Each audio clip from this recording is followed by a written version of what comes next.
Գյուրջան Կասկադ, հասանելի բնակարաններ 65 ամիս մարման ժամկետով։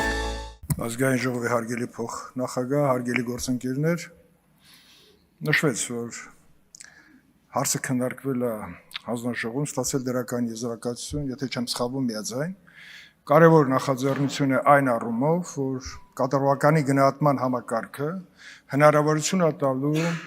ներքին գործերի նախարարության ծառայակիցներին հայտնվել առաջխաղացման ցուցակներում եւ նախարարությունը կստեղծի մի համակարգ, որտեղ առաջխաղացման ցուցակում հայտնվելը կապված պետք է լինի նրա կատարողականի ընթացակարգերը ճիշտ իրականացնելու եւ գնահատելու մեջ։ Սա կադրային քաղաքականության տեսանկյունից կարևորագույն նախաձեռնություն է եւ կարող եմ ասել, որ ատեստացիոն համակարգը կիրառելուց հետո ճիշտ ժամանակին տիկին նախարար սա բերեցիք ազգային ժողով, որովհետեւ սուբյեկտիվիզմը կադրային քաղաքականության կմղվի հետին պլան եւ ժամանակի ընթացքում մարդիկ նաեւ իրենց աշխատանքի գնահատման, ճիշտ գնահատման շնորհիվ ակնկալեն իրենց պաշտոնական առաջխաղացման հնարավորությունը։ Ուստի այս տեսանկյունից կարծում եմ, որ օրենքի ընդունումից հետո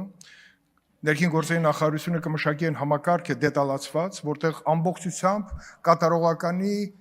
հետ կապված բոլոր նշումները կամ պահանջները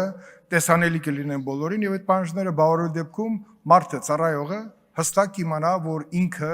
ունի առաջխաղացման հնարավորություն եւ ունի մրցակցային այդ դաշտում հայտնվելու լայն հնարավորություն եւ դա նաեւ ներքին գործերի նախարարին կդա մեծ հնարավորություն մարդկանց առաջարկ անելուց հենվել հենց այս կատարողականի գնահատման հստակ ցուցանիշների վրա։ Այնպես որ կոչ եմ անում կողմ քվեարկել, սա շատ կարևոր նախաձեռնություն էր եւ ափսոս որ 27 թվականի հունվարից է սկսվելու տիկին նախարար, բայց կարելի է դրա դետալները հիմա կիրառել պիլոտային այսպիսի նախաձեռնություններով, իսկ համակարգային արդեն մենք ձեր նախնշած ժամկետում օրենքով նախատեսված կունենանք այդ հնարավորությունը։ Շնորհակալություն։